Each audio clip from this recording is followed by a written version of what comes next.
The airplane terminal buzzed with activity as Marcus Cole adjusted the strap of his weathered duffel bag. At 35, Marcus exuded an air of quiet strength. His deep brown eyes carried the wisdom of someone who had faced challenges with resilience. A retired Marine, Marcus was returning home to visit his mother, who had recently undergone surgery. Marcus's life had been one of service, not just in the military, but also in his community, where he volunteered at a local youth center. His heart was as big as his towering frame, yet he often felt the weight of preconceived notions from strangers. He glanced at his boarding pass and headed toward Gate 23, his movements purposeful and calm, drawing brief glances from people who noted his neatly pressed shirt and sturdy build.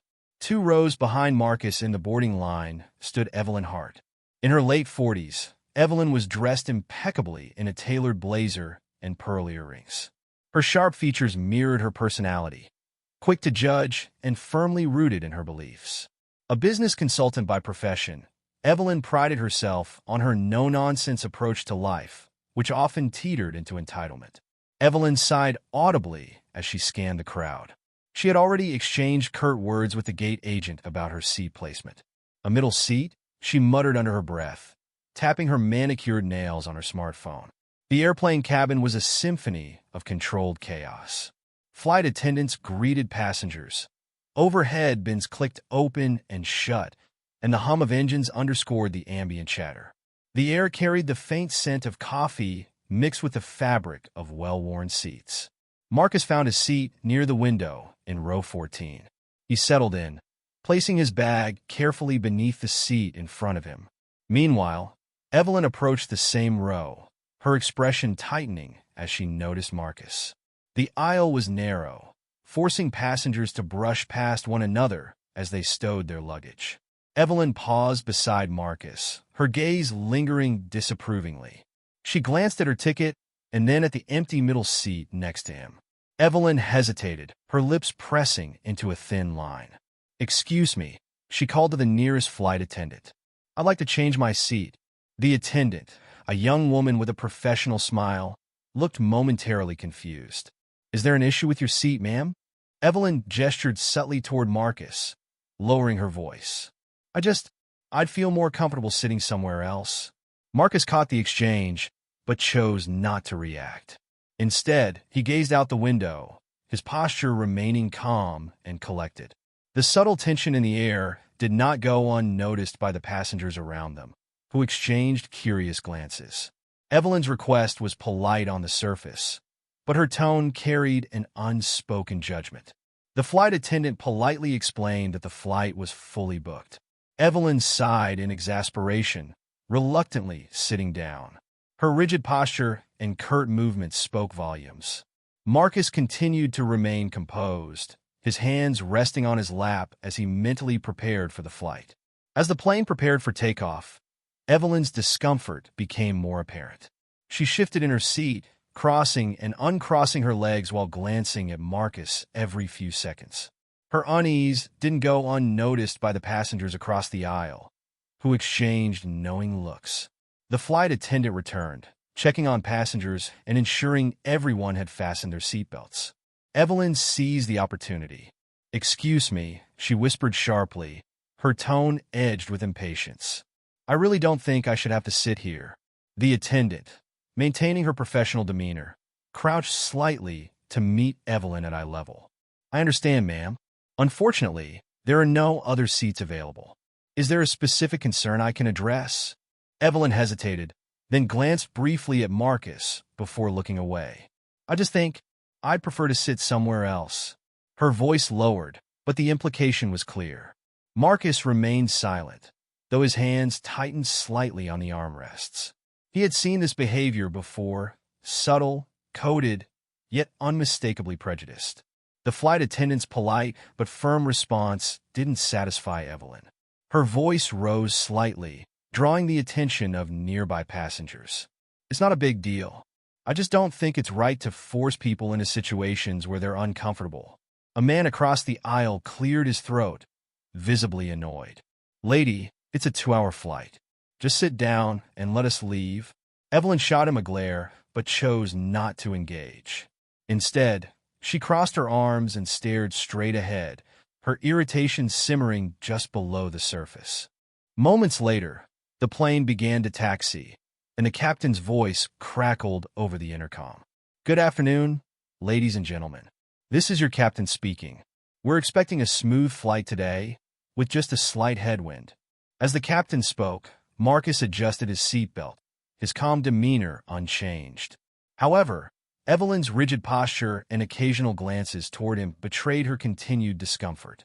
Once the plane reached cruising altitude, the seatbelt sign turned off, and passengers settled into their routines. Evelyn, however, pressed the call button for the flight attendant again. This time, the attendant returned with a hint of weariness. "Yes, ma'am? Is there something I can assist you with?" "I've already told you," Evelyn began, her voice louder than before. "I don't feel comfortable here. I'd like to speak to the person in charge." The attendant hesitated, her smile faltering. "Ma'am, I'll speak with the captain and see if he can address your concerns. Please give me a moment." A ripple of murmurs spread through the cabin as the attendant walked toward the cockpit. Marcus sighed quietly, turning his gaze toward the window, refusing to let the growing tension break his composure.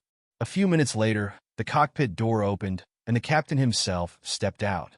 He was a middle-aged man with a confident stride and an air of authority. He approached Evelyn's seat, offering a calm but firm smile. "Good afternoon," the captain began, addressing Evelyn directly. "I understand you have some concerns about your seat?" Evelyn looked up, her confidence wavering slightly under the captain's steady gaze. "Yes, I just don't think I should have to sit here." The captain's eyes flicked briefly to Marcus, who gave a small, almost imperceptible nod of acknowledgement. Turning back to Evelyn, the captain spoke firmly but politely. "Ma'am, I want to ensure that every passenger on this flight feels safe and respected. If there's a legitimate issue with your seat, we'll do our best to accommodate you. But I need to be clear. This airline does not tolerate discrimination of any kind." A hush fell over the cabin. Passengers who had been pretending not to listen now openly watched the exchange. Evelyn's face flushed with embarrassment. I didn't mean," she stammered, but the captain didn't let her finish. "We're all here to get to our destination safely and comfortably," he continued. "I expect everyone on this flight to treat each other with dignity. Now, if you'd like, I can have someone help you settle in, but I must ask that you respect your fellow passengers." Evelyn's mouth opened as if to argue, but no words came out.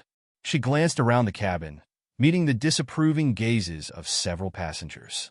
Her shoulders sagged slightly, and she muttered, "Fine. I'll stay." The captain nodded, his demeanor softening. "Thank you. Let's all enjoy the rest of the flight." As he walked back to the cockpit, the cabin erupted into quiet murmurs. Marcus remained silent, his gaze still fixed on the clouds outside the window. A nearby passenger leaned over and whispered, "Good on the captain for saying something." Marcus offered a small smile, his dignity intact despite the uncomfortable situation. The cabin settled into an uneasy quiet after the captain returned to the cockpit. Evelyn stared straight ahead, her lips pressed into a thin line. Despite agreeing to remain in her seat, her frustration simmered. She avoided looking at Marcus, but couldn't stop shifting in her seat, occasionally letting out exaggerated sighs. Across the aisle, a middle-aged woman wearing a floral scarf leaned toward Evelyn. "Excuse me," she whispered. "I couldn't help but notice. Is everything all right?" Evelyn hesitated, glancing at Marcus out of the corner of her eye. "I'm fine," she replied curtly, though her tone betrayed her irritation. The woman raised an eyebrow, but said nothing more, choosing instead to turn her attention back to her book. Meanwhile, Marcus remained stoic, keeping his focus on the view outside. However, the subtle tension weighed heavily on him. He replayed the events in his mind, recalling similar moments from his past. A few rows behind, a young man wearing headphones leaned toward his seatmate, whispering, "Did you hear what happened up there?" Some lady didn't want to sit next to the guy in the window seat. His seatmate, a woman with a toddler on her lap, frowned. "That's ridiculous. Why would anyone make such a fuss over seating?" The young man shrugged. "Beats me." But the captain shut her down. Good for him. The murmur spread further, and soon, Passengers throughout the cabin were quietly discussing the incident. Some voices carried tones of support for Marcus, while others expressed subtle annoyance at Evelyn's behavior. For Marcus, the hardest part wasn't Evelyn's behavior. It was the memories it brought back. He thought about his time in the military, serving alongside people of all races, united by a shared purpose. Yet, even in those moments of camaraderie, he had faced similar prejudices from a few individuals who couldn't see beyond the color of his skin. He closed his eyes briefly, taking a deep breath to steady himself. His mother's words echoed in his mind. Carry yourself with grace, no matter what the world throws at you.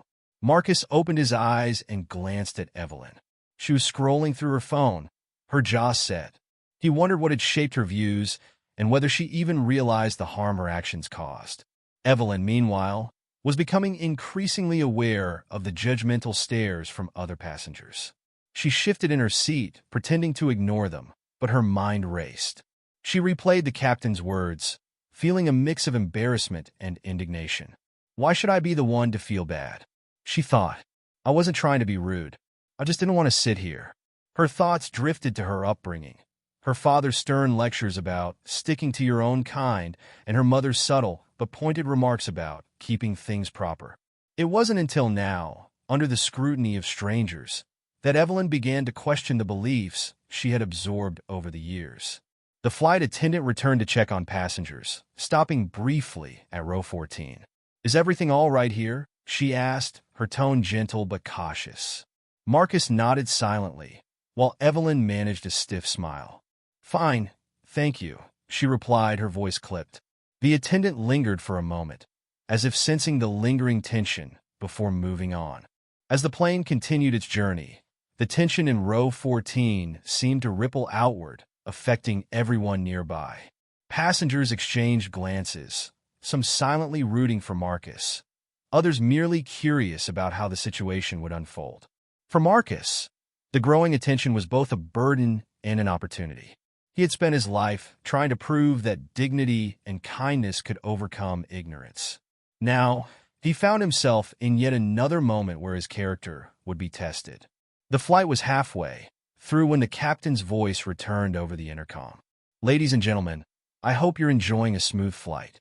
I'd like to take a moment to thank you all for your patience and cooperation today. Marcus felt a shift in the air as the captain continued. It's moments like these that remind us that no matter where we come from, we're all traveling the same path in life, side by side. Kindness and respect are what keep us in the air, figuratively and literally. Though the captain didn't mention any specific incident, the message was clear.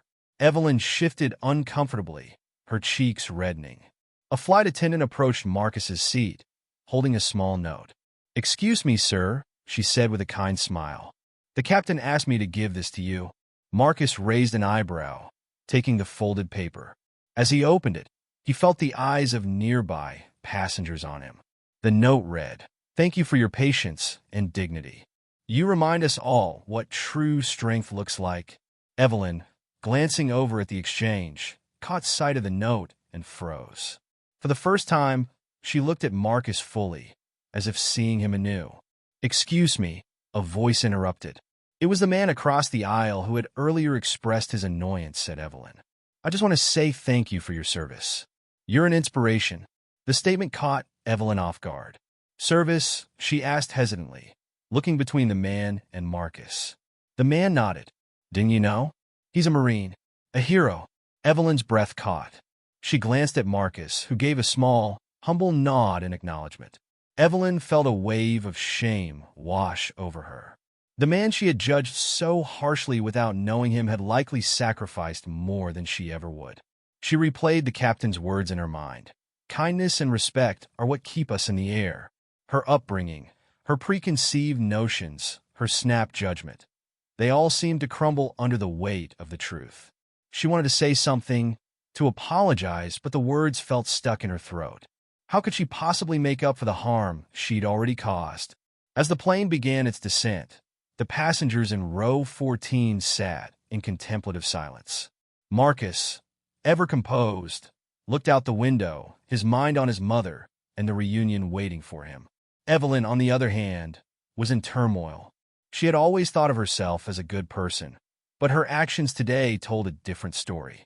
The captain's words echoed in her mind like a refrain. We're all traveling the same path side by side. Finally, she turned to Marcus. Her voice was soft, almost hesitant. I didn't know you were in the military. Marcus looked at her, his expression calm but guarded. Now you do, he replied simply. I'm sorry, Evelyn said, her voice breaking slightly, for how I acted earlier. It wasn't fair. It wasn't right. Marcus studied her for a moment, then gave a small nod. Thank you. It takes courage to say that. The exchange didn't go unnoticed by the other passengers. A woman across the aisle smiled, nudging her seatmate. That's the kind of thing we need more of, she whispered. The young man with headphones gave Marcus a thumbs up, mouthing the words, "Respect, man." As the plane landed, the atmosphere had shifted. The earlier tension had been replaced by a quiet sense of unity, as if everyone on board had witnessed something meaningful. The passengers began to disembark, the flight attendants thanking them as they passed. Marcus waited until the aisle cleared before standing, his movements calm and unhurried. Evelyn lingered in her seat, unsure if she should say anything else. As Marcus retrieved his bag from the overhead bin, Evelyn finally spoke. Marcus, wait. He paused, looking down at her. I know I can't undo what happened, but I want to say thank you for your service and for your patience with me today. Her voice was earnest, her earlier haughtiness replaced with genuine humility. Marcus studied her for a moment, then extended his hand. Thank you for saying that. It means something. Evelyn hesitated only briefly before shaking his hand. As they walked down the jet bridge, Evelyn noticed how a few passengers approached Marcus, shaking his hand or offering kind words. She watched as he greeted each person with the same quiet dignity. For the first time, Evelyn saw Marcus not through the lens of her assumptions, but as a person, a man with a story, struggles, and triumphs. It wasn't just his military service that impressed her. It was the way he carried himself, even in the face of prejudice. Evelyn resolved to examine her own biases and change the way she interacted with others. She thought about the lessons her parents had taught her and realized it was time to unlearn them. Outside the terminal, Evelyn spotted Marcus waiting for his ride. She approached cautiously, unsure if he'd want to speak with her again. Marcus, she said tentatively. He turned, surprised to see her again. I just wanted to say, today was a wake-up call for me. I've been carrying a lot of assumptions, and I realize now how wrong I've been. I don't expect forgiveness, but I wanted you to know I'm going to do better. Marcus gave her a small, encouraging smile. It's never too late to change. Just keep walking forward. His words stayed with her as she walked toward her own ride, the weight of the day settling into something lighter, a sense of hope and the possibility of growth. Marcus stepped into the car that had come to pick him up, his thoughts already turning to his mother. As they drove away from the airport, he felt a quiet sense of satisfaction. The day hadn't been easy, but it had reinforced his belief in the power of grace and understanding. Meanwhile, Evelyn sat in her taxi, looking out the window. The city lights blurred as she thought about the journey ahead, not just the physical one, but the emotional and mental path she would need to take to become a better person. In life, people are often seated next to strangers, on planes and waiting rooms, or at life's crossroads. These moments, though brief, have the power to challenge perceptions and spark change. Both Marcus and Evelyn left that flight altered in some way, carrying with them the seeds of transformation. If you enjoyed this story and believe in the power of kindness and self-reflection, please share this video with your friends and family. Don't forget to like, comment, and subscribe for more inspiring content. Let's spread the message of understanding and unity, one story at a time.